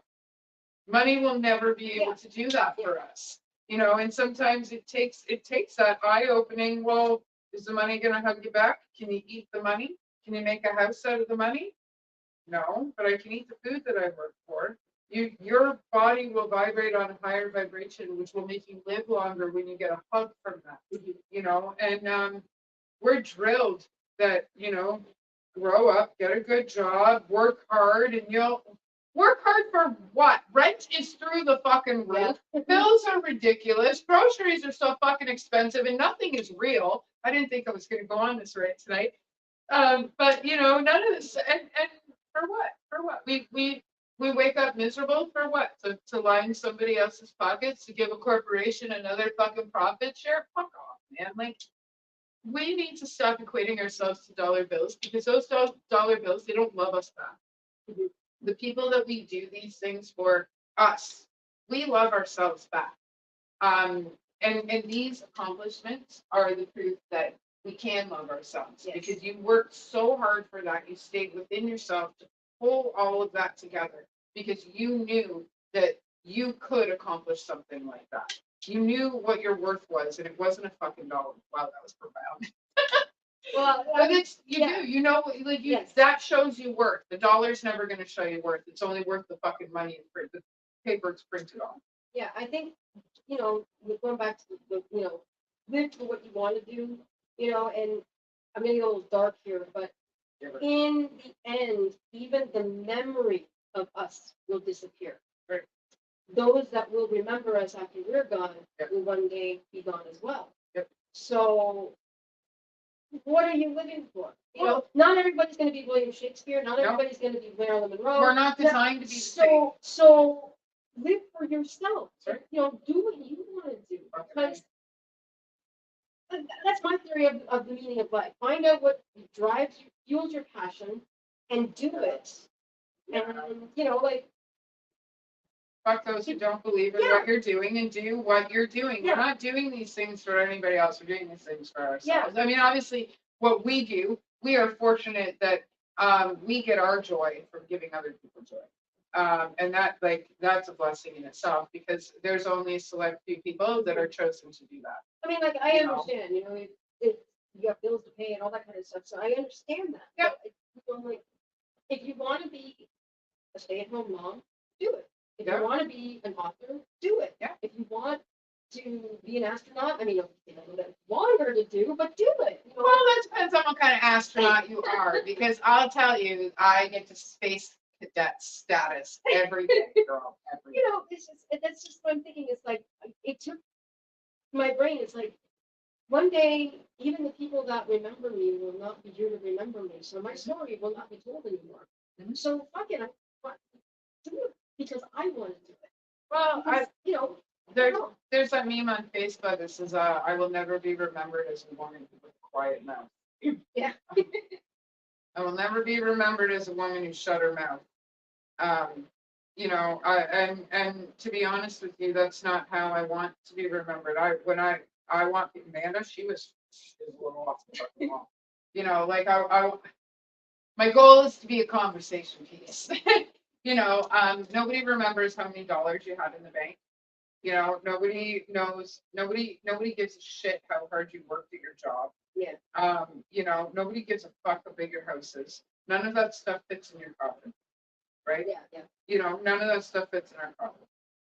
And like you say, the memories of us, we like if we're gonna have them and people are gonna talk to them until we can't talk to them anymore, we might as well make them interesting. People who put their head down and sheeple their way through life, they're not the people that get talked about. I have legendary friends. Mike Garner, I've mentioned him a couple of times tonight. My brother died almost 21 years ago. And when my brother died, Mike pulled me aside at my brother's funeral and said, I'm your brother now. Mm-hmm. And he took care of me until the day that he died. And it's not him going to work that I remember. It's not, how many coffees he could afford or any of that stuff. It was the time and energy that he gave me. It was, treating me like his sister because my brother was gone because he respected my brother. Those are the things that are worth their weight in gold to me. And Mike died, I'm not sure how many, 15 years ago, 2008 or 2009, Mike died. And we still talk about him. Mm-hmm. I still message him happy birthday a day late because fuck you, Mike, I'll never message you on your birthday. Ever. I will always be a day late. I love you. But it's those. My brother, 21 years he's been gone, and we still talk about him like it was yesterday. There's, and my brother, he didn't grow up with money. He didn't have money when he died. He had problems just like the rest of us. But those weren't the things that we remembered. It was hey, remember when your brother fell 70 feet down the gorge with a case of beer in his back and didn't break the fucking bottle? Yeah, I remember that. Do you remember when your brother threw the propane tank in the fire and blew everything off his face? And when he lifted his head up, he looked like Ace Ventura, but he had his hair was just singed everywhere. His goatee was gone. His mustache was gone. There's so many memories I have of my brother, and none of them had to do with the money that he had. Or any of that stuff. And that goes with Mike and a lot of the friends that have been gone for, let's say, 5+ years that we still talk about. Yeah. So if you don't lead an interesting life, you don't give people conversation. And I'm always doing dumb shit, so I give people lots to talk about. Speaking of talking about things, you should go out, get Kyla's book. It's actually, you don't even have to go out. You can get it from the comfort of your own home. Yeah. You can have it delivered to you. It's $45. Yes, 45 Canadian. Yeah, and 33 American. Not bad. Those are two good numbers. I'm a numbers girl. Uh-huh. There is 100 pages or so. 138. That's, yeah, see, you said that earlier. Once you said the 138, I was like, oh yeah, she said that. 138 pages of gold. And the thing is everybody in here is a local musician that very much like Sofa City Sounds. She has pulled together a lot of people and a lot of information about passion, right? Kyla took her passion and everybody else's passion and she turned it into something pretty fucking amazing, man. Like quality. I'm telling you, that's quality. Just to go back to bass players, actually, I have a third bass player in here too. And it's a married couple. And they were in the band In My Coma. And it was Laura and Justin. I don't know if you can see that. But they met through the love of music. That she was working at a recording studio. Yeah. He needed a recording studio. Cool. And that's when they met, fell in love, got married, and were In My Coma, and they've toured all over Canada. So I mean, they did their thing. They've got 2 children now and stuff like that. So they're bass players. John, I feel like John is in a band that I have playing soon. He was the one who made the comment that you need more bass players. John, you should reach out to Kyla and maybe you guys can start volume 2.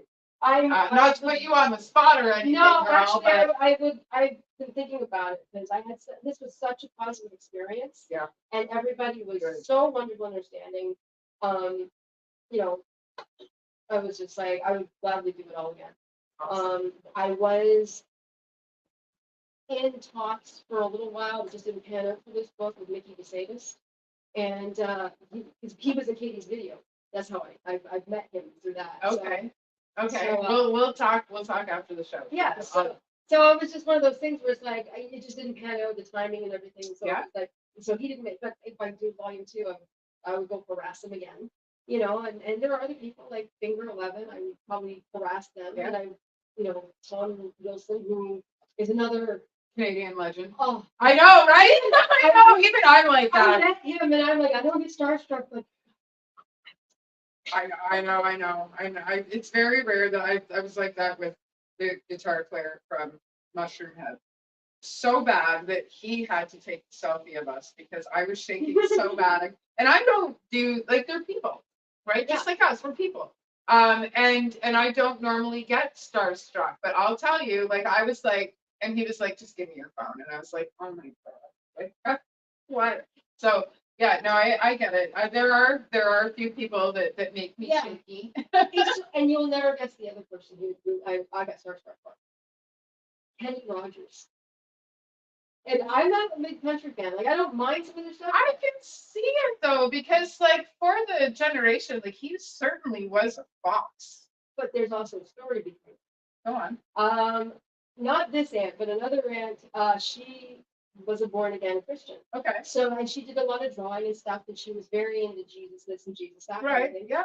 And she had drawn a profile of Jesus, and I was like maybe I don't know, little kid, 6 maximum, no more than 6 years of age. And she showed me the picture, and she goes, "Now, who do you think this is?" And I go, "That's the gambler." And my dad, who at the time was an atheist, he's like, "That's my girl." So ever since then, she's like, "No, it's Jesus." So after that, I'm like, Kenny Rogers is the Messiah. I love it. I love it. I love it. So he was coming to Hamilton, and I was in Hamilton, and I was like, he's gonna be there tomorrow. But I went and bought one ticket. So because I could, I got a really good seat, and I'm sitting there going to the person next to me, "It's Kenny Rogers." I'm like, "I know, I'm at the same concert." And I'm like, "You don't understand. That's Jesus. That's the Messiah." I love it. So it's like Tom Wilson and Kenny Rogers. It's like the two people that I was Star Trek for. And Tom Wilson's tall. Like I know I'm short, but he signed his book for me, and I was like, it was a book signing at the Art Gallery for Burlington, and I didn't have a cell phone like this at the time, and so I had just the camera, and the person behind me was like, "Do you want me to take your picture?" I said, "Yeah," and he had his hand on my shoulder, and it was just like engulfed like a mitten arm. I was like, yeah, this is a big man. Yeah, like a mitten. Wow. Yeah. Very, very friendly. Loved him. Like just a great person. So that's so awesome. Yeah. This has been such a great experience. I could sit and chat with you all night, seriously. We're at an hour and a half. Oh dear. Yeah, no, because you're so easy to talk to, right? And this happened last time. We went 3 hours to Snake River. Yeah. That was a great. That's Josh's fault though. So. He made me pee. That was so fun. That was such a great day. You definitely, I've got a lot of shows coming up. I've got the next 2 months booked. I think I've got the next 2 months booked. You know, I'm sure I got a few more weeks booked than that, but you should definitely come out and help me host a show. I've got a game up there called Purebred Idiot. Okay. And you wouldn't believe how many people agree to play. It's Purebred Idiot and it's hot sauce roulette. So you know I don't do the hot sauce. No, but you can keep score. Okay. Definitely. It's table pepper. That's too hot for me. I'm not much of a pansy. Bring your. Okay. So bring the butter. I can't believe you remember that. That's so close. I was going to tell you something funny about table pepper now. No, there's chili peppers all over me. I noticed that. It's because it's because my plant is dying and I refuse to like there can't be anything left when I throw. I'm where plants go to die. So Pepper, my grandmother, she's very much like me. She does not believe in chemical medication or big pharma, anything like that. I'm living proof you don't need it for now. But when she would catch it, when she would feel cold or anything like that, she'd sniff pepper like coke. And I'm telling you, that woman was never sick a day in her life. And she went through TB. She went through cancer on more than one occasion. She had all her teeth pulled out when she was younger because they told her it was infection. It was one cavity, according to her. She started losing her eyesight when she was a kid, and they told her that she was probably going to go blind. And instead of listening, she threw out her glasses and didn't start wearing glasses until she was 75 years old. Went to the eye doctors every fucking year, and she didn't need them. So like, yeah, it just goes to show you where the strength is. Sniffing pepper. Yeah, do food, not drugs, kids. So Yeah, I agree. I agree. I'm like literally with my they gave me painkillers afterwards when I was leaving the hospital, right? Yeah. It was like 7 day supply of painkillers. And I read what they were giving me because there was also something else, yeah, pills yeah. that they gave you to heal. And I looked at and the painkillers, first thing on it said narcotic, and I'm like, nope. And they're like, Biggest fucking drug dealers you'll ever meet, And- family and doctors, they're man. literally like, well, this was the hospital. Emergency doctors. Yeah, so eventually they just were like, yeah, no, they convinced me to take them. So I would one a day type of thing. And I did notice once they ran out, I was like, oh, why am I sore? It was because I ran out of Because you ran out of painkillers. But they were hilarious too, because they gave me the most vivid psychedelic dreams ever. It was like, all I needed was the music with the. Yeah, that's funny. I can see the trails and I'm not even high. And I was like, you could open your eyes to it. Is this a dream or is this real? What's going on? I like to stay in dream state. I haven't been there in 24 years, so I mean, I eat mushrooms every once in a while, and I don't eat smoke a lot of weed, which is probably why I don't take any medication. You know, heart attacks and brain damage, all that shit. And I'd much rather just fucking raw dog it through life. You know, no, I'm just like but you're very, very similar. You know, Yeah, you went through a life altering experience too. I even lived with my own doctor. I don't like my older doctor who retired. He knew like she doesn't like doing drugs unless absolutely necessary. Yeah. You know, life saving. We do not give her drugs. And then this new doctor, I'm like, don't be pushing your penicillin on me, lady. I'm like, no way. I love you. So she's the same way now. She's like, okay, Yeah. You really want to? And I'm like, no, I'm good. I got a high pain tolerance. Just work through it, which is what I did with the appendix. I was just like, it's just the flu. Yeah, this works for me. Yeah. And then I get to the hospital, like, no, you have a ruptured appendix. You got to take it out. I know I had my heart attack on Clifton Hill, and everybody's like, really? Did you have an ambulance go down there? No, I walked to the car and drove myself to the fucking hospital. What do you think I did? I had my kid's hand in my hand. So it's not like I could make a scene and just fall over and die. I was holding on to my kid. I had to work through the heart attack, and it should have killed me. You know, it should have. But I don't know. I've worked through the pain so many goddamn times, which I'm sure you know you've done too. That I mean, it's just a burst appendix. It's only a fucking heart attack. Oh, that's how I kind of felt with the appendix. I'm like, everybody's going. It's this big. Yeah. Like, yeah. Meanwhile, it could just fucking kill you. you like that, right? I felt like a total loser. I'm like, yeah, but look at that. Look at that shrimp that's this big that could kill you on contact, right? So little but dangerous, you know, right? So I just that we could talk all night long, but I think we should leave it at little bit dangerous as well as go out and buy Kyla's book. But buy both of our books for fuck's sake. I would like to do a volume 2. I'm presently working on something else, which is like the same concept but different subject matter. It's got nothing to do with music at all. Isn't it fun when you find a style that you can be universal with? But yeah, and I'm also like writing plays and stuff like that. So I'm been busy, and I do have memoirs that I've been trying to write. Mm-hmm. That's actually been very difficult. Yeah, because you have to face yourself. Yeah. Yeah, I know. And it's only like a short 5-year period that I want to talk about, but that's good. But I bet you that's the period that you need to face the most. It was the transition from where before you met me and then after you met me, when you were saying I'm going to my comfort zone. It's all within there.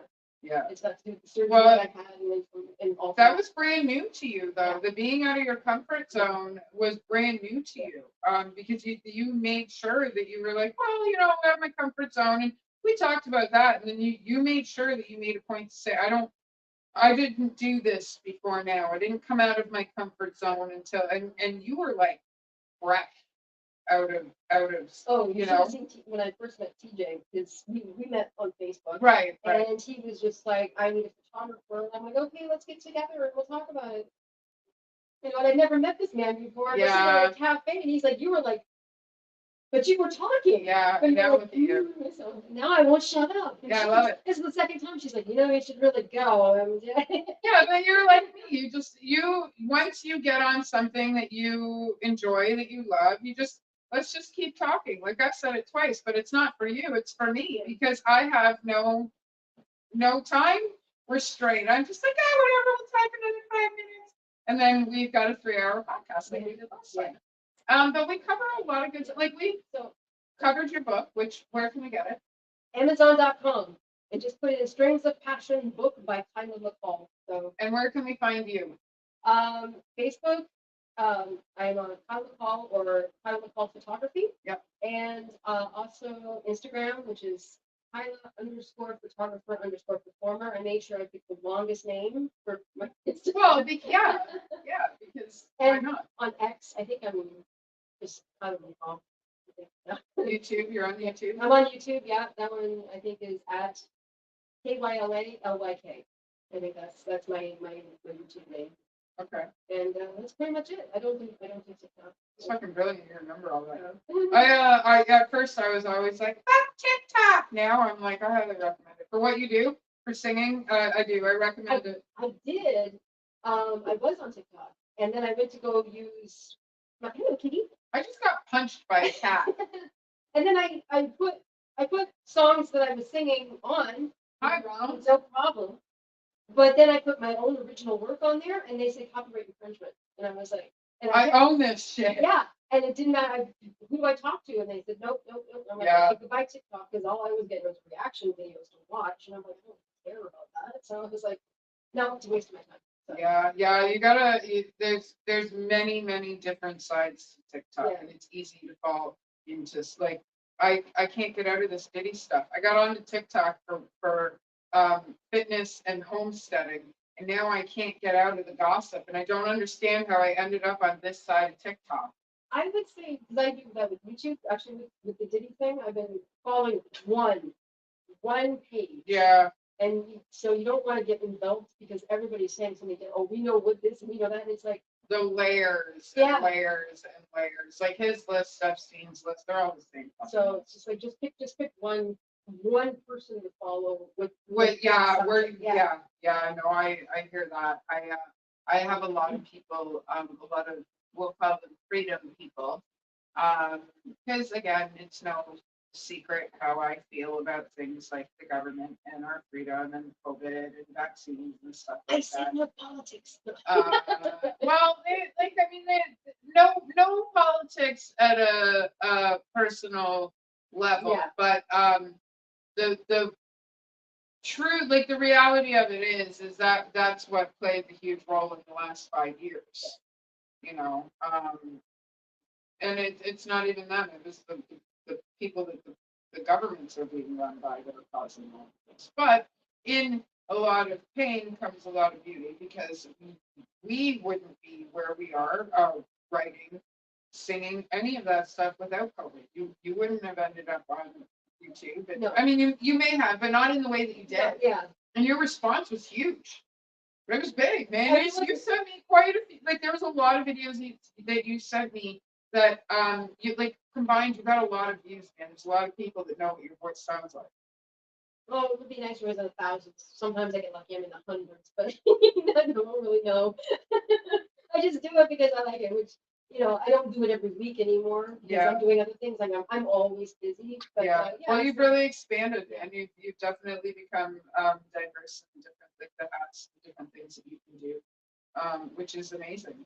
So, like keep doing what you're doing. Seriously, keep doing what you're doing. Don't listen to any publisher that tells you that you don't have this, or you don't. You need this or what, like just do what you want to do, right? There was a piece of my brain, because it was like, that's the way it was always done. You found a publisher, you know, published yeah. that's just what you did. So my thought process at the time was self-publishing means we failed because nobody likes it. And that's, so it's not gonna, you know, so that there was that in my head, and it took me a long time to get out of that. And after I've done this, people are like, good for you. The publishing world is not what it used to be and all this kind of stuff. And I'm like, well, I'm old school or just old, you know, so it's like, that's my brain mentality is pretty computers, I guess, you know, with certain things. And so I've never published before, so like a book. So I assumed that to get a book, that had to be that. So, you know, it took a long time, but now it's like I sit there and go, this is mine and it's going to stay with me for the rest of my life. That's right. You know, they might burn this after I die, but for now, for the next how many long years I've got left. And you brought one for me. Yeah. That's awesome. I got one too. So, and you know what, from like for the interviews that I get to do at home, sometimes it gets difficult. We have a house full, we've got some dogs, cats, kids, you know. I mean, you're free to take any one of them. I guess I'll keep the kids though, I suppose. My dad's like, oh, select few. Yeah, I don't even know if I'm willing to give up any. At first, I was like, take all my cats! Right? Because Ronald, I own a Sphinx, and 0 out of 10 do not recommend unless you are home all day to chase them around. My Maine, who is 10 months old and almost 20 pounds, he thinks he runs the place. That would be the one I take. He'd be the only one I wouldn't notice. Midna's 24. When I got her, she was 19. I thought I was fostering a cat. I didn't know I was getting anything. Yeah. Well, she's 24. I got her when she was 19. Yeah. She'll be 25 in February. Yeah. So, yeah. And then Martin, somebody put him in a box and taped it up and put him into a Valley Village donation bin. And you know what? It's a blessing that somebody did that because I got him now. And when I got him, he was a mean cat. He was a dick. But it wasn't because he was a dick. It was because he was in an environment previous to mine that did not treat him properly. And I don't know what happened before I got him, but I try so hard to believe that the person that put him in that box, put him in the Valley Village donation bin, was really hoping he was going to go home instead of go to somebody else's home, and they were doing the right thing instead of him being processed in the SPCA because he's so old. Like all the other cats that were up for adoption when I got him, I went in for a fucking dog toy. You know, cat. All the other cats, $100, $150 for donations. 2 years old, 3 years old, you know, spry little cats. He was shaved right down to his skin. He only had the fur on his face and his paws a little tucked on his tail. He had a $50 tag. And the guy at PetSmart, because it was adoption week, guy at PetSmart pulled him out. He hacked this guy's face because he was so scared. Ran underneath the table when he was dropped. And I went, I'll take him. So I started filling in the paperwork, talked about my 20-year-old cat Eddie, I talked to who I no longer have, unfortunately. You know, talked about all the and we didn't even get through the adoption process. They put the adopted stamp on, and I didn't even have to finish filling out the paperwork. I handed them $50 to get the cat came home, and he is one of the most loving animals that I have. So I'm sorry. No, you can see it in your face. No, what I want to do is take the person who did that and put them in a box and drop them in a compactor. Well, you know, people who hurt animals are equal to people who hurt kids. To me. Yeah, no, this is why I'll never be prime minister, because my theory is the punishment for the crime you commit is you have the same thing done to you. Well, so you know, if you do bad things to people, you get those bad things done. This is the politics I like talking about. If you know, I follow some guy on Instagram, and his daughter was driving in a car behind his other car, and that car threw a kitten up behind him. Going 65 miles an hour, whichever number fast that is, I don't know, to be honest. And so now he's got a kitten, which he loves, and it's just like, I just want someone to do something like that to the person who does that to an animal or a human. I agree. I don't disagree with that. Yeah. These are the politics I like. But no, that's how I ended up with my fur family, though. You know, I have great animals. I can't complain at all. I have good kids, so I can complain a little bit. But they tell me they love me and they feed me their Halloween candy. So I like they're all right. They can stay for now. So We conveniently don't have a lot of kids. We just make sure we have that hope that the kids will show up, so we buy lots of candy. And then they don't. We're like, well, looks like we got. I was gonna say, I like how you air quoted hope that they show up. You're like, fuck them kids. I say fuck them kids, and I have to sometimes. So, but on that note, Kyla McCall is all over social media. Right now, she's sitting in the kitchen. Strings of Passion. I was going to say Strings of Fire, because I saw the fire. Strings of Passion. What's it say? For the love of guitar. You can buy it on Amazon, $45. The more support that we as authors get, the more support that Kyla gets when it comes to writing this book. I was staring at your book.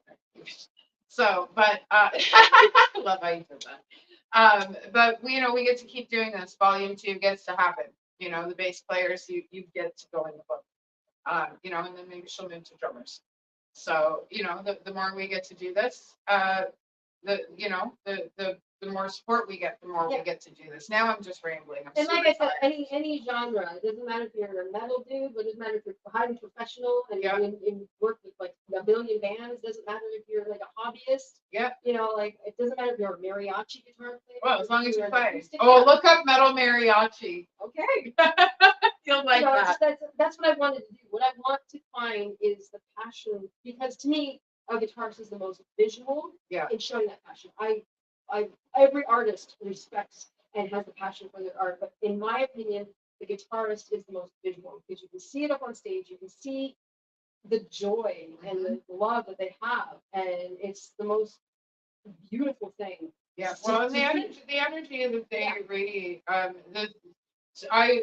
say this, and then we'll. Yeah, I mean, it's not to put down any other musician. It's just like, for me, that's the one I zone in on is the guitarist. Well, yeah. So like when we all connect, this is a 6-foot thing actually. When we all connect, we're all within 6 feet of each other. Now, when you're within 6 feet of somebody, if you spend enough time around them and you vibrate on the same level, your DNA and their DNA will start to mold and change to be the same. So when I don't know how it works, I'm not a physicist, I'm just throwing up things that I've read.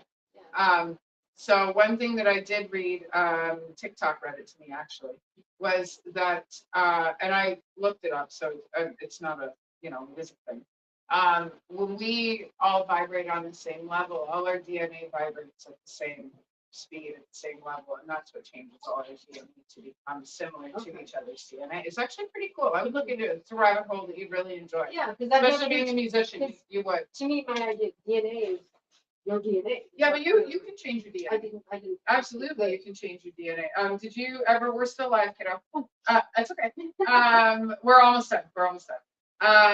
When you had your appendix done, did you have any blood transfusions or anything like that? To my knowledge, I don't think so. I know that they had to pump a lot of poison out, but that's all that's all they Right. They didn't say anything about blood transfusion. Well, when you have a blood, you have other people's DNA put into you, right?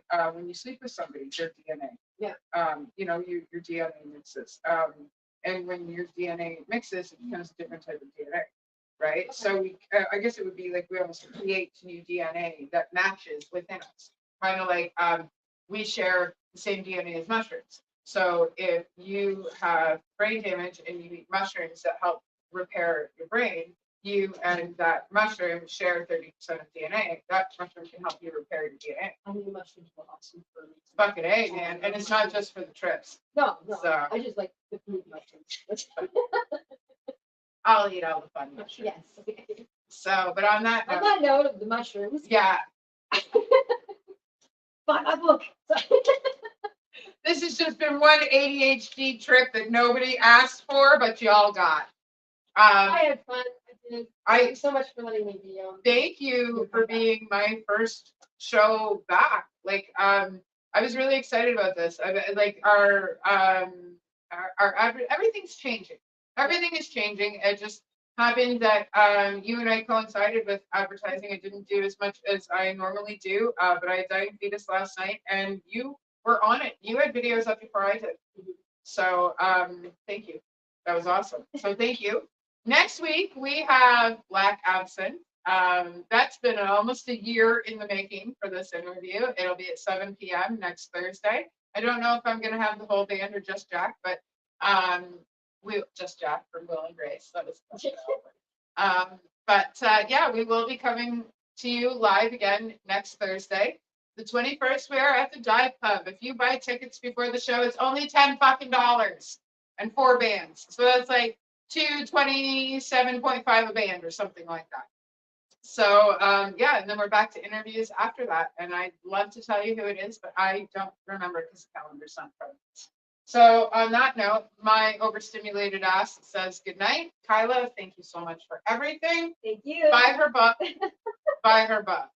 We love you. Good night. Oh, tailbone problems. Oh, I still feel 25. I don't care how old I look. I still feel 25. My brother called